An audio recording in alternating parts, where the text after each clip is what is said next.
नमस्कार भक्तजनों, मैं आपको माघ मास महात्म्य का 26वां अध्याय सुना रही हूँ। पिशाच और महात्मा देवदूती से संवाद का वर्णन। इतनी कथा सुनाकर महर्षि वशिष्ठ कहने लगे, हे राजन, इस तरह शोक से व्याकुल उस पिशाच का करुणोदय रुदन सुनकर देवदूती का दिल दया से आर्द्र हो गया और उसे कष्टों से छुटकारा दिलाने की इच्छा से उसके पास चले गए। तब उन्होंने उस रौद्र शरीर वाले पिशाच को देखा, जिसका भयंकर मुख, नेत्र भूरे, शरीर दुर्बल और धुएं की तरह काला रंग था। उसके सिर के बाल ऊपर को और जीभ लपलपाती हुई होठों को चाट रही थी। वह साक्षात यमदूतों की तरह दिखाई देता था।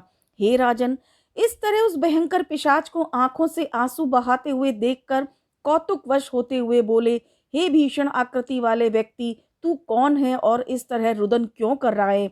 हम तुम्हारा क्या उपकार कर सकते हैं, वह हमें बताओ। हे राजन, देवदूती के ऐसे मीठे वचन सुनकर रुदन त्याग कर पिशाच ने कहा, हे भगवान, यद्यपि मैं महापापी हूँ तो भी आपके दर्शन करके मैंने ये अनुभव किया कि अभी मेरा पिछला पुण्य भी बाकी है, क्योंकि बिना शुभ कर्मों के आप जैसे महात्माओं के दर्शन नहीं हो सकते। मैं अपने पाप कर्मों की कथा सुनाता हूँ, सुनो। हे द्विजराज, पहले जन्म में मैं एक बहुत बड़ा पराक्रमी और प्रभुत ऐश्वर्यों से युक्त राजा था, परंतु मैंने कभी दीन दुखियों की किसी भी तरह से सहायता नहीं की और न धर्म से युक्त होकर प्रजा का भली भांति पालन किया। इतना ही नहीं, मैंने उन विष्णु भगवान से, जिनका नाम लेने से बड़े बड़े अधर्मी सदगति को प्राप्त हो जाते हैं, द्वेष करते हुए उनके भक्तों को सदा महाकष्ट पहुंचाता था।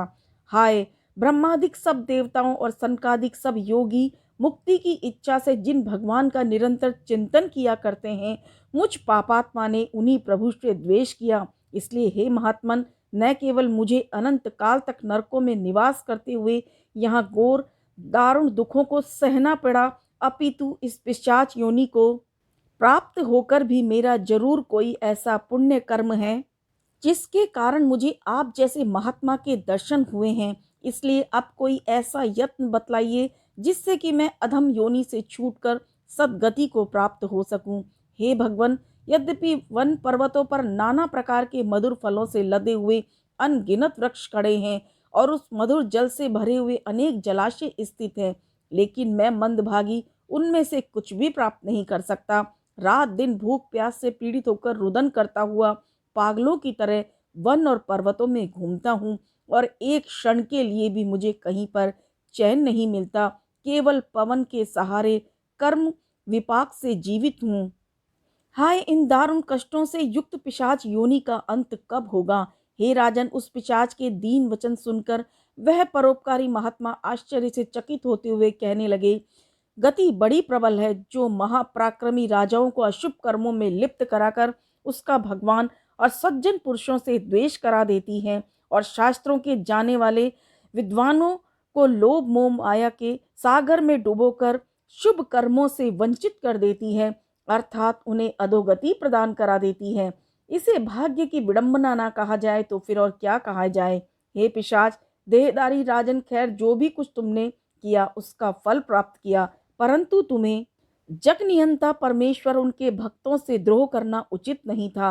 अब तुम्हारे पापों की शांति का केवल एक ही अवसर है। कुंभ के अवसर पर तुम माघ के महीने में प्रयागराज में जाओ।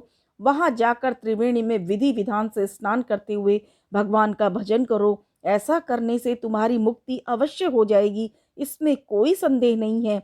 क्योंकि जिस शरद ऋतु में निर्मल आकाश में पूर्णिमा का चंद्रमा उदय होने के बाद अंधकार का नाश हो जाता है, उसी तरह प्रयागराज में त्रिवेणी में स्नान करने से न केवल मनुष्य के जन्म जन्मांतर के घोर पाप नष्ट हो जाते हैं, अपितु उन्हें समस्त सांसारिक सुखों के साथ सद्गति भी प्राप्त हो जाती है।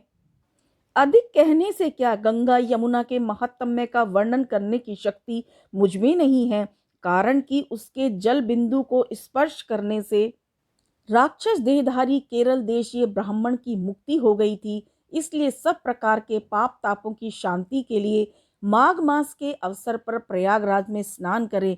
बोलिए कृष्ण भगवान की जय।